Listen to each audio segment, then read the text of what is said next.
दोस्तों आपने बहुत सारा घर में देखा होगा कि पहले उसके लिए फ्रेम बना लिया गया। जैसा कि आप इस वीडियो में देख पा रहे हैं कि कॉलम और बीम के सहारे छत का ढलाई कर लिया गया है। तो इस तरीक़े से बहुत सारे लोग आजकल पहले फ्रेम स्ट्रक्चर का काम करवा रहे हैं।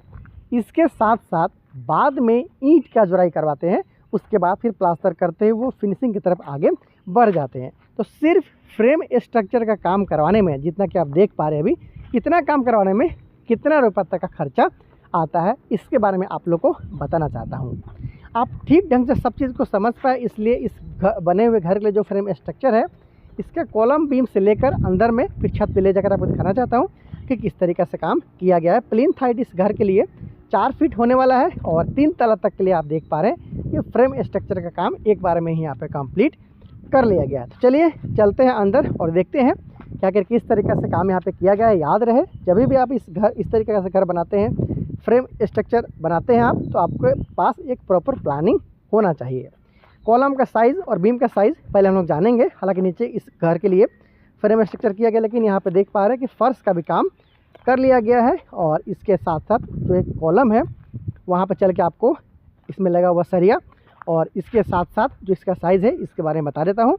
तो ये देखिए, ये जो कॉलम है इसे 14 इंची बाई 9 इंची का साइज़ में रखा गया है, जिसमें 8 सरिया का इस्तेमाल किया गया है। 4 सरिया 16 mm का और 4 सरिया 12 mm का। कुछ इस तरीक़े से प्रत्येक कॉलम का काम यहाँ पे किया गया है। सीढ़ी के चारों कॉर्नर पे यहाँ पे आपको कॉलम देखने को मिल जाएगा।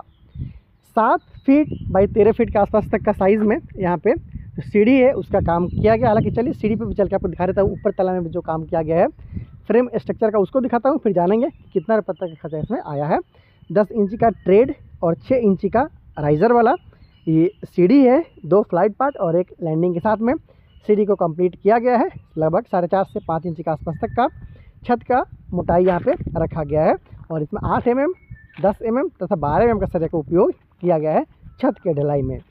तो इस तरीक़े से इस घर के लिए जो काम है उसे आप देख पा रहे। कॉलम और बीम के बारे में मैंने आपको बताया, साथ में जो छत का काम किया गया है या फिर जो कॉलम का काम है, कॉलम में ध्यान दीजिएगा, जो भी कॉलम है प्रत्येक कॉलम का साइज़ है वो सेम रखा गया है। तो इस तरीक़े से लगभग 2000 स्क्वायर फीट में ये बनता हुआ घर है, और इसमें 3 तला तक ले फ्रेम स्ट्रक्चर का काम कंप्लीट हो चुका है।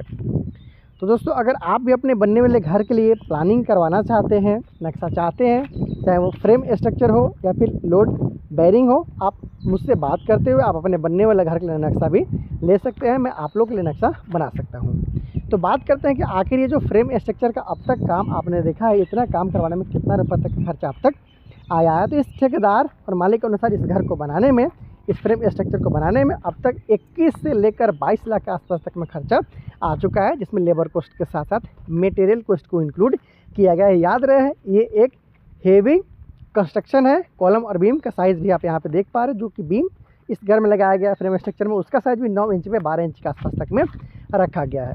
तो इस तरीक़े से छत के ढलाई जो काम यहाँ पे किया गया फ्रेम स्ट्रक्चर के साथ में, उसके बारे में आपने जाना कितना रुपये तक का खर्चा आया है, इसके बारे में भी मैंने आप लोग को बता दिया है। तो अगर आप भी अपने बनने वाले घर के लिए प्लानिंग कर रहे हैं, किसी भी तरह का आपको समस्या आ रहा है, समझ में नहीं आ रहा है किस तरीके से काम करवाना है, तो मुझसे बात करते हुए आप अपने बनने वाले घर के लिए सुझाव ले सकते हैं या फिर नक्शा भी मुझसे बनवा सकते हैं। और बहुत सारे वीडियो के लिए चैनल को सब्सक्राइब ज़रूर कीजिएगा।